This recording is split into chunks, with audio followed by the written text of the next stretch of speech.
2, 1. And then lastly, for the podcast. Whoop. Oh my goodness. Oh, camera keeps falling over. Camera keeps falling over. All right, somebody's going to have to hold on to that. You know what? It's just my thing is really big. That's what she said. I couldn't help but laugh, dude. I couldn't help but laugh. Hey, man. Got to Michael Scott it sometimes. Got to Michael Scott it. All right, we're going. Whoopsie. Stop.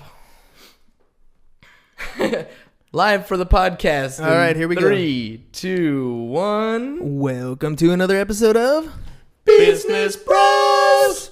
All right. I love the guest guest when participation. Does it. Yeah, dude. My favorite. Do you like the Instagram video? Bro. Hey, it doesn't matter. It doesn't matter. You can go Business Bros. There you go. We're all good with that. Yeah, we get some people that do that, and then we get, every once in a while, we have a Business girls guest. We got to love that. So we have here on the podcast studio today, Mr. Francisco, quote, Pancho Lopez. Yep. The greatest salesman in the world. The greatest salesman in the world. Self-proclaimed. Self-proclaimed. But you can consider it a fact. But if you are thinking about it, right? If you want to test them, hit them up. You need to set your house list right there. Yep. All right. There we go. We'll have all this contact info in the notes. Yep. And if you're watching us on live, you see his banner. You can just point right down to the screen. Boom. Right there. I can't see it, but you can. All right. So, by the way, Mr. Pancho here has dabbled himself in the podcast realm. So I keep pushing it, right? I keep pushing it. I was like, we got to be on your show. I don't really drink anymore, but I'll have Coronas with you guys that day. You go. So we're going to do that. So I'm putting the pressure again. We need to set a date. We're going to have you guys. We have availability in 3 weeks. Sweet. So perfect. 3 weeks, put it in the calendar. We're done.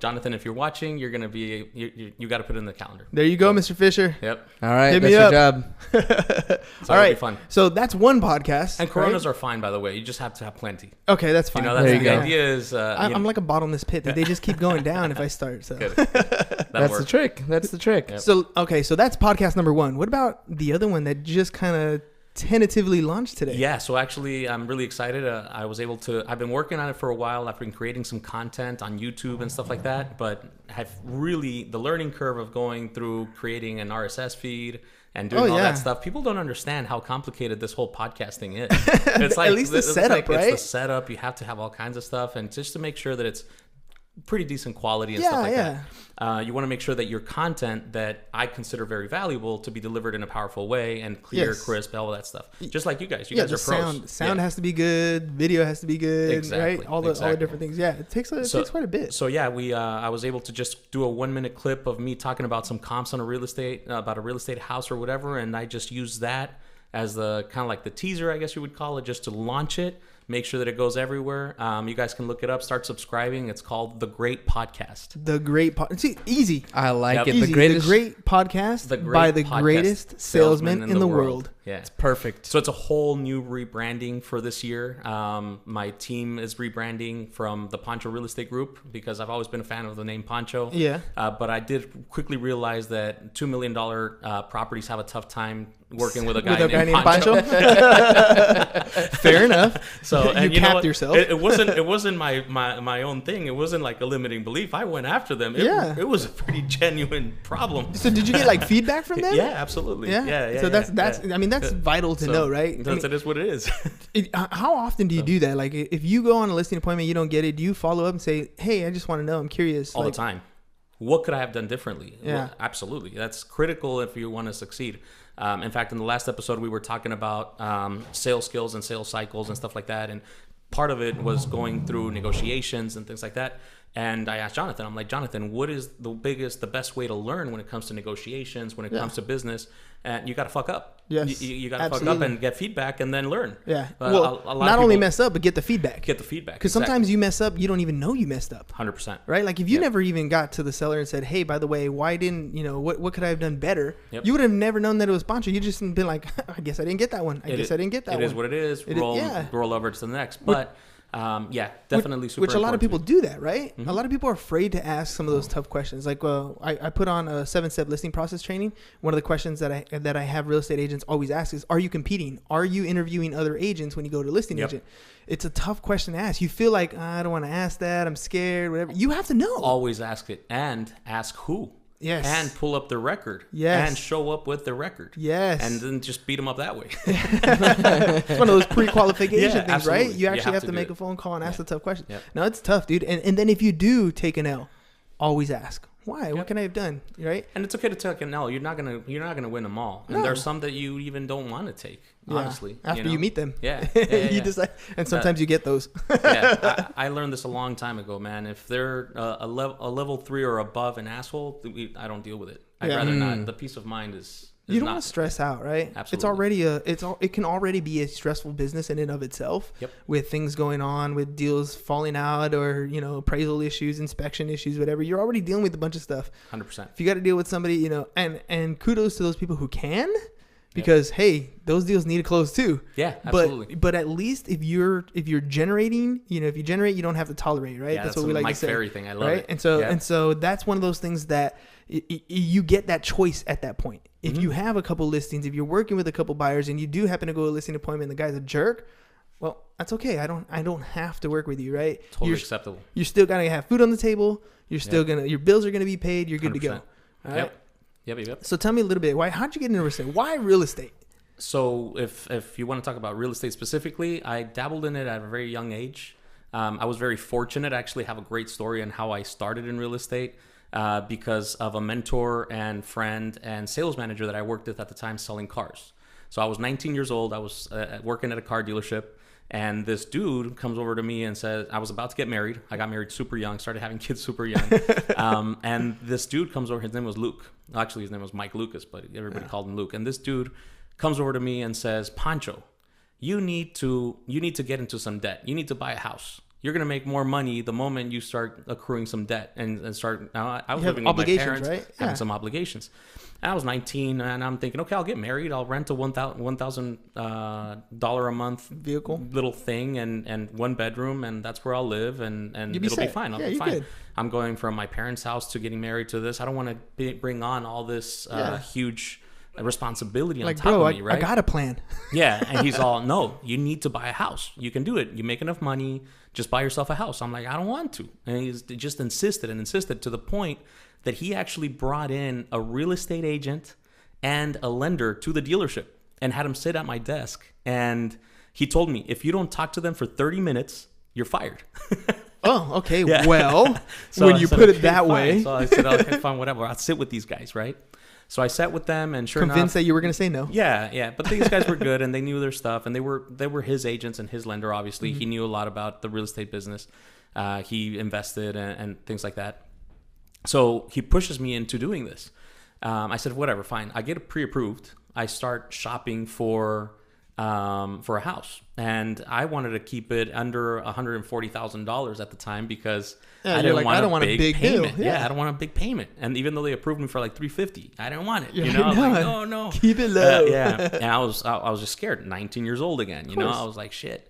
So I started shopping. I found this place that was cockroach infested.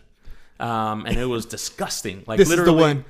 This is it. It was the cheapest one I could find. It was $129,000. And literally, when we ripped off the carpets, everything ran away. No, forget about running away. I wish they all stayed there. But the problem is, seriously, this is gonna be a little bit like a TMI, gruesome for your audience. But man, I pulled up the carpet. There was still urine seeping through the carpet from human.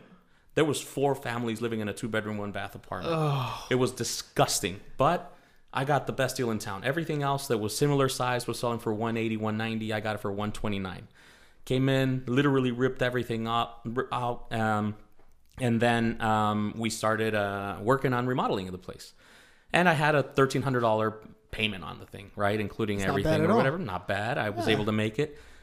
My boss, at the time, Luke, he was right. He was totally right. I started making more money. Did you have to tell him that? No. I didn't have to. He just knew. I didn't even ask. But I was happy because here's the thing. I purchased that. It was 2002. So 2001, I'm sorry. Beautiful time. 2001. Sold it 2 years later to the day, exactly 2 years later, and I made $145,000 on the thing. That's right? it. So that's it. The bug bit you. And that was it. That's yeah. it. Then after that, you fell in love. I was like, shit, this is pretty cool stuff, right? Let's do that again. Yeah, this is not hard at all. And plus at the time, I had already been promoted. I was making more money. So I started dabbling a little bit more and more and more and more. 2006 rolls around. I started inquiring and getting more involved into the lending side of things. Just kind of learning the field of it. Started getting involved in some transactions here and there and kind of learning my way. 2009, I decided to just pursue it full time because the shit hit the fan in 2008. Bad. Yeah. Lost everything. Like literally got to the point, and I hit your camera. That's all right. Literally got to the point that I had to move in. Thank God I had been good to him as he was growing up as a kid, because at this time he was a lot younger than I was, but he had a house. And I had to move in with my 3 kids, one of them a newborn, into my brother-in-law's little 3-bedroom, 2-bath house in Escondido because I had nothing, man. You know, it's funny how that works, huh? When you're young and you're successful, you blow that shit. Oh, dude, I was 25 years old. I swore up and down. I told everybody that by the time I was 35, I was going to retire a multimillionaire. I was like... Sound familiar? Yeah. Sound familiar? A little bit, yeah. Oh, dude.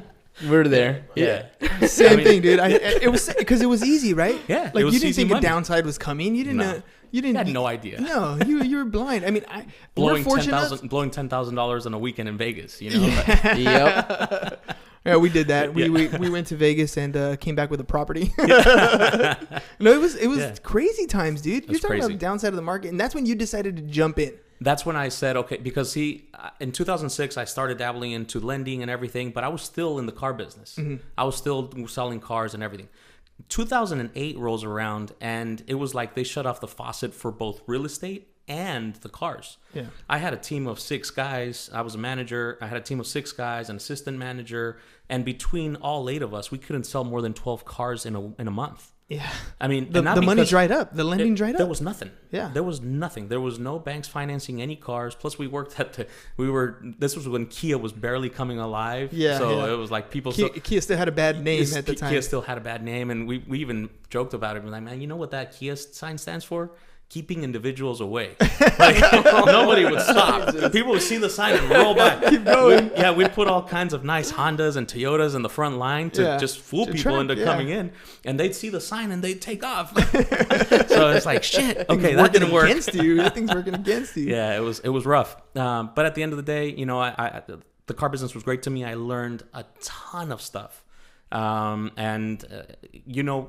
talk about learning by trial and error and all that. And I got to tell you, in real estate, the challenging part of real estate, for anybody that's in real estate listening to this, I guarantee you that your most difficult challenge you have is generating that kind of experience by talking to enough people. Yes. See, in the car industry, you go in brand new. You're a green pea, they're called, right? You go in as a green pea and you start talking. Your first month, you talk to 25, 30 different people. Maybe you sell, or maybe actually more like 60, you sell 8 to 10 cars. So that's 10 deals closed in your first month without knowing nothing, right? Because people actually came there to buy a car. They're there to buy the car. Right. And you have to overcome some objections, and you just start learning, and then you hear the managers talking, and you start getting the feedback from them as the months go by. So now after 6 months of talking to maybe 60 to 70 people per month, that's 6 times 6, that's 360 people that you've talked to. You've maybe 400 people that you've actually engaged in a conversation of buying or selling a car. That's practice. Right? That's practice. That's hitting your 10,000 hours pretty damn quick. Very quickly. Whereas in real estate, unless you're doing the calling for dollars and you're doing the expireds and you're proactive or whatever, you're not getting that kind of experience no matter what. Right. So it was really a great, I tell everybody, you want to learn how to sell, get into a car dealership for 6 months to a year and work at it. Like, don't think it's temporary. Like, really, really consider it like something that you're going to really do for college. Your lifetime. And it's the best sales school you're going to ever find. I mean, it's incredible if you're at a good store with good management that they actually engage you and treat you well and hold you accountable. Hold you accountable, big time. Yep. And you trust the product. Yeah, you know what? The product, you get to be so good at learning all the pros about your specific product that you learn to trust the product. Does that make sense? Yeah. Like it grows on you like mold. I got to the point that when we were selling Kias, we learned to love Kia. When we sold Volkswagens, we learned to love Volkswagens, and you drive the brand and you use it, and because you sell yourself on it, you become so good at selling other people, you sell yourself, and you end up driving. You the same have thing. to. Yeah. So how did you translate all of that into real estate?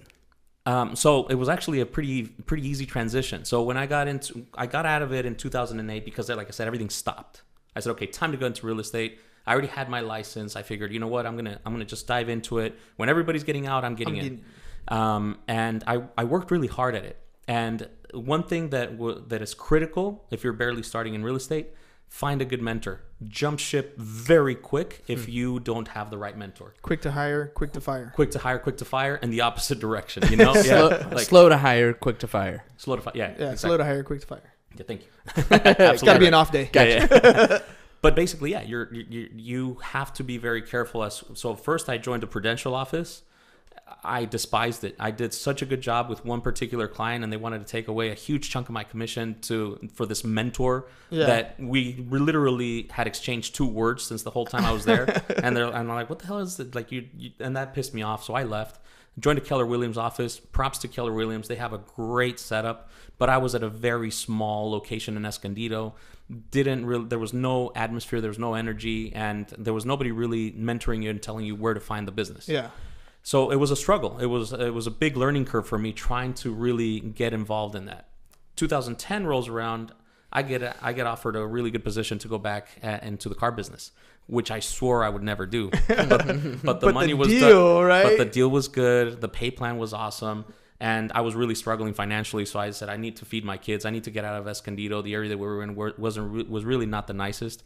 My oldest son, barely in kindergarten, but that school was ranked second to last in the entire California. Yeah. In the entire state. I needed to move, yes. you know? So I said, okay, fine, whatever. I went back to the car business, killed it, learned to love it again. I was there for another 3 years or so, to the point that I said, actually, in that interval, thanks to the car business and thanks to everything that I had done at that moment, I was offered the opportunity to purchase a restaurant, which we did. Wow. In 2010, it's a great story, but I think it's a little bit on the long side. I'll share it with you guys another time. But long story short, I had a 400 credit score. I was overdrawn on my bank account about $300, and I was able to purchase this restaurant. So you know wow. where the really bottom cool. is. You were right under that. I was under the bottom. I was literally drowning in shit. Like, it was bad. I was driving around in. I had bought at the junkyard a Pontiac. I don't even remember the name, but it was kind of like one of those big Pontiacs that looked like a LeSabre, yes. like a Buick. Yes. But it was a Pontiac, and it had red seats, and it was a piece of shit. But it got you from point A to point B. It was $300, and I needed to move. Yeah. So we used that, and I remember pulling up to the dealership at that point, and the people at the dealership were like, looking at you like, dude, fun. you left and did what? So it was challenging, man. It was really, really challenging. But at the same time, I've always been a guy that has a ton of faith and a very positive attitude. And books got me through it a lot. The Greatest Salesman in the World, actually, one of the reasons why I use that name is because that book got me through a lot. Tony Robbins, I became a huge fan of Tony Robbins and started listening to a lot of his stuff and reading a lot of his books. And it helped me out a lot to change my mindset and open up my mind to see a whole other world. Yeah. Because that sales, I mean, correct me if I'm wrong. I mean, we said this already a little bit, but the sales transition from being a car salesman to being a real estate agent, yeah, you learned a lot of skills from being a car salesman, but the relationship difference in the real estate industry, it's another world. It's a whole different ballgame, right? Yeah. It's sales, yes, it's sales, but it's different. I mean, otherwise you would have been kicking some butt right off the bat. Yeah, and I think it also had to do with the challenging times that we were in. 2009 was rough, but absolutely, it's a totally different beast. See, in car sales, just like retail, if you're selling jewelry, or if you're selling mattresses or furniture, or whatever the case may be, people come to you. Yes. You're basically at an eternal open house. Yes. You know, people are walking in. I like how you did that. Retail is basically an eternal open house. It's an eternal open house. Exactly you know, that's what it is. I like that. It's a great analogy. It's easy to understand. It's right because that's what people do and agents do open houses because it's a good way to set up your storefront. Yes. You know, an open house is a storefront now. Absolutely. Like you're there and you're going to generate some business from people that are walking in. Yeah. You know, some people have office time or whatever. Maybe if you're in a high traffic area or something like that. Some agents have stalls in the swap meet. Yeah. You kiosks. know, kiosks and stuff like that at the mall. Yeah. You know. I did a lot of coaching with Mike Ferry, so I'm kind of a little bit against it. You know, that's the 3 ways to generate business. You know, what is Mike Ferry's 3 ways to generate business? Mike Ferry's 3 ways of generating business is number 1 is you sit and wait. You know, just for whatever deals to come through, and that not a good strategy. Yeah, not a good strategy, but that includes office hours, office time, some open houses. Even though open house is a little bit more proactive because you are at least setting up some signs and being on there. How you do it. Depending on how you do it, right. But yeah, you don't want to do the setup, the sit there and wait. The other way is you can purchase the business. You can buy a bunch of online leads and everything, and that's great for the ego because you're going to generate a lot of volume, but it's shitty for the paycheck because you're spending it all before you close the deal. You're spending so much money up front, and it just doesn't make sense. Or you can go out and get it. You can be a proactive agent and just do your due diligence and make your calls to your sphere of influence, make your calls to your expireds, hit up some FSBOs, go door knocking, be aggressive at talking to as many people, conversations. Just get in front of people. And just get in front of people. A little bit of social media here and there just to be top of mind. But the biggest thing I would say for me personally is just getting on the phones. And that's proactive. And that's the third way. Which is to go out and get it. Your team does a lot of prospecting calls, right? Yeah. You set up blocks? Yeah, we're working on that exactly. So my team we're restructuring a lot actually, and we started at the beginning of the year with this whole setup. And point number 1 is we're focusing on our sphere of influence. I have them all for 1 week straight, nothing else except organizing their database. That's all I want. Like just 1 week, nothing else is getting done. Just that. Organizing your database. Putting them in lists. Who is a COI English? Who is a COI or SOI? Some people call it. Yeah. Sphere of influence Circle English. Of influence, circle of influence. Yeah. Same thing. Sphere of influence English. Sphere of influence Spanish. Then you have your VIP English, VIP Spanish. That's the way we have it set up in our group because most of us are bilingual. So we have our English and Spanish speakers. So we separate them by list. Then create a MailChimp account to make sure that those emails are going to be sent out in the right way to the right people, in the right sequence, things like that.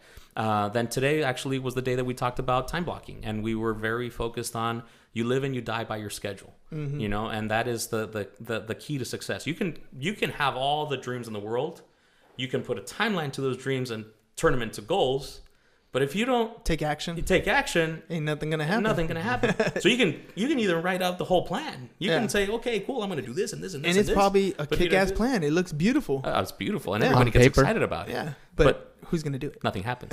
Yeah. So you really have to. I learned one of the many things that I learned from Tony Robbins is I went to a business mastery seminar, and I love the way he presented the whole thing about instead of making a business plan, write up a business map.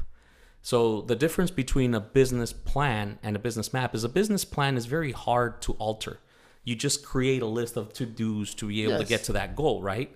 A business map, you're just saying, I'm here, there's X. I don't give a shit how I'm going to get there. Like there's going to be peaks, there's going to be valleys. I'm going to have to build bridges. I'm going to have to build a raft, and I'm going to have to go through that river. But I got to get there. So it allows you to know, number 1 is what your outcome is going to be and the reason, the why behind it. Focus on that, then you'll find your path. Does that make sense? Yeah, that totally makes sense. It's really cool. Yeah, and that's a Tony Robbins thing? That's a Tony Robbins thing. I haven't seen that one yet. It's called business mapping. He highly recommended if you guys get an opportunity to go to the business mastery event from Tony.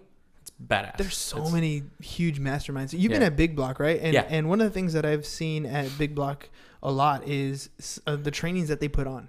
Yeah, so, it's incredible. Right? And you were talking earlier about the different brokerages that you went to. Yep. So why Big Block? What ended up happening? So I ended up going from the Keller Williams office.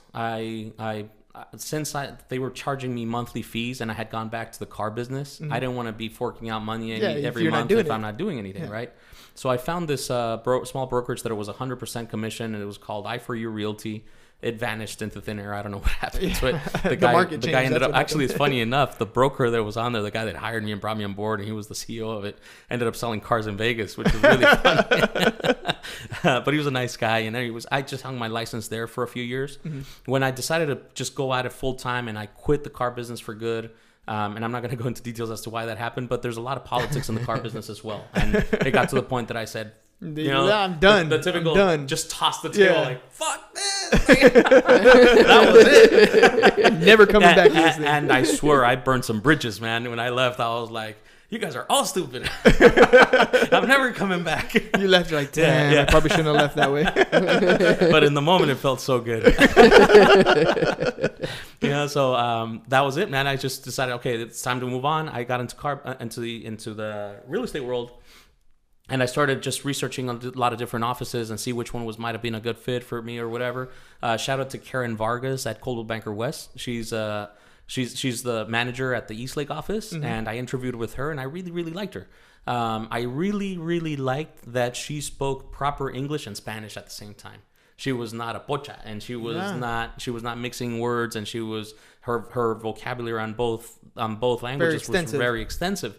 And for me, that, I don't know why, but it went a long way. To me, it's because you're Pancho. I think, to me, it was. I felt like it was a high standard that I liked, and I negotiated some things with them or whatever, and I ended up joining with them. Great place. I did very good for myself during those years.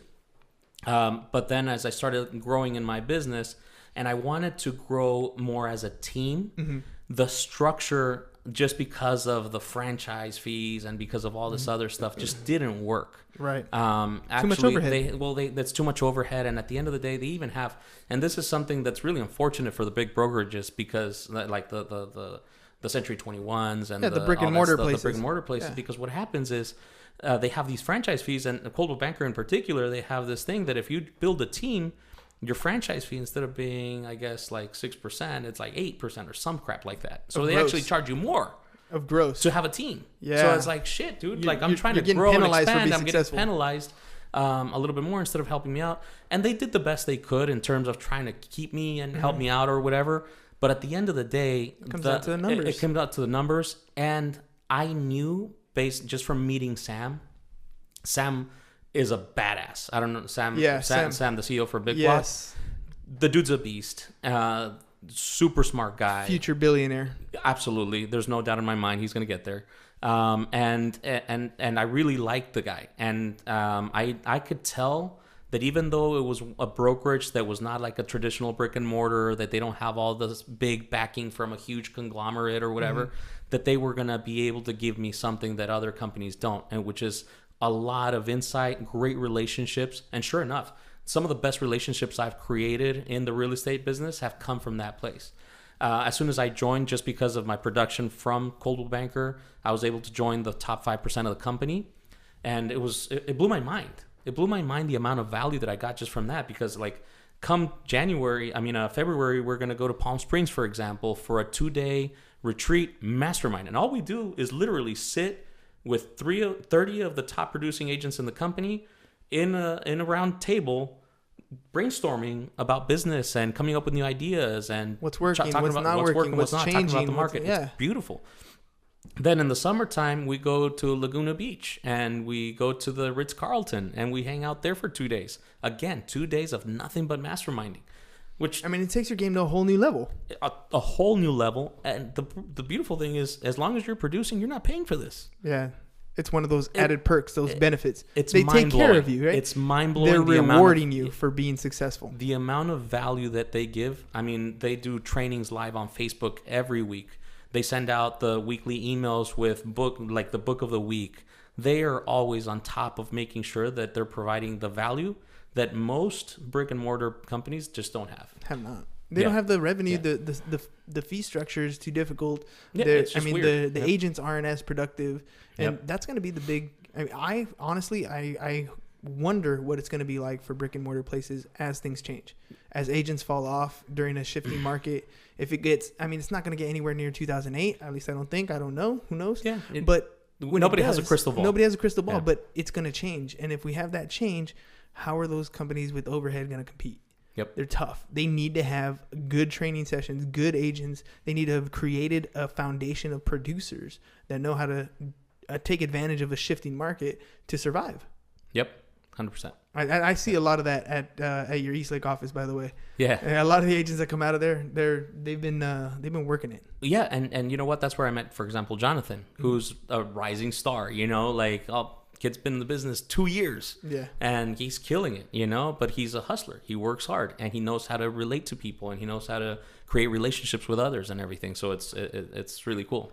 I was going to comment on that too. Yeah. That was one of the things that he definitely wanted to talk about was the relationships that he builds and how he retains his customers. So that's huge. Yeah, he talked a lot about that in his episode, and he does a very good job at it. Yeah, and that's how he's successful. Because teaches me some things. Oh, dude, him and I sit down sometimes. So it's funny how our relationship got started. We started it with the Booze Over Business. We were talking a little bit about it before the show started, but we were sitting down in the office. We've maybe chatted like 2 times before in our lives. We're just sitting there hanging out, and all of a sudden I said, you know what, maybe it'd be a good idea if we just go day drinking, get super wasted, and talk about real estate live on Facebook. And he's all, hell yeah, let's do it. So down. I was like, yeah, let's do it. So, okay, where should we go first? Oh, let's go to Cantina Mayagüel. They got tequila there. Okay, cool. Let's go over there. And we just started going there. How should we call our show? Well, let's call it, it's got to have the word booze, you know? Yeah, well, it's real estate. Okay, so let's call it Booze Over Real Estate. And I don't know if you caught that recently we rebranded to Booze Over Business. Yeah, it's just, we got to a point that we realized that there's only so many times you can talk about appraisals and inspections and termite work, shit like that. You got to expand. You got to expand it, and we wanted to provide a lot of value to our audience in terms of other industries that we're bringing in, like restaurant owners, and I'm going to bring in some coaches. Actually, next week, I'm having a Tony Robbins coach come on the show and be on the show for an hour. He's going to do a little private. If you guys want, hit me up. Yeah, for sure. If you guys want an invite, he's going to do a private session for up to about 40 people in my office. So if you guys want a seat there, it's going to be next week. And then after that, I'm going to have him on the show. So nice. I'm really excited about it. The guy's a beast. He's a strategist coach. So it's all about building strategies for whatever it is that you're trying to do. For sure. He's gonna be in there. So yeah, as long as our calendar's there, we're there. Awesome. Yeah, it's going to be at 10 a.m. So it should be doable. Cool. But yeah, that's pretty much it. All right, so we're rounding the bend on time. Last little note of business. Go ahead and speak to everybody out there. How do they get a hold of you? And then who do you want to tag to be on the show next? Okay, so I think you guys have your board like really, really full. There's a lot of people on that board that are going to be coming over here, but you don't have somebody that's a good friend of mine, and he loves providing value. I'm going to shout out Alfonso Delgadillo. I've had him on my show, but you guys need to have him on your show. I think he's going to be a great fit for you guys. Cool, Alfonso. Yep, Alfonso's a good dude. And you guys can get a hold of me by going on Instagram at The Greatest Salesman in the World, which is right there, I think, on the little thing. Yep. And then my phone number is the easiest way to reach me. I'm literally the easiest guy to get a hold of. You send me a message, send me a text, send me smoke signals. I'll figure out a way to read them.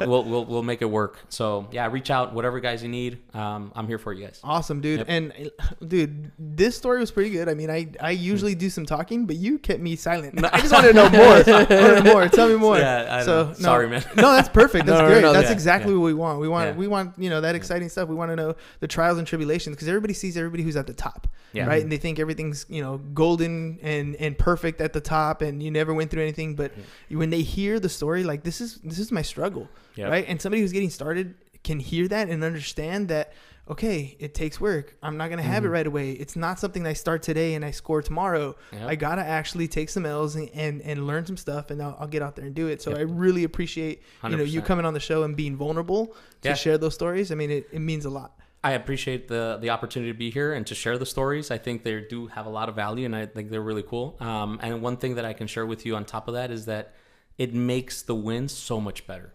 Absolutely. When you're just on that uphill, and actually on that book, The Greatest Salesman in the World, if you guys get a chance to read it, scroll number 6, everything passes.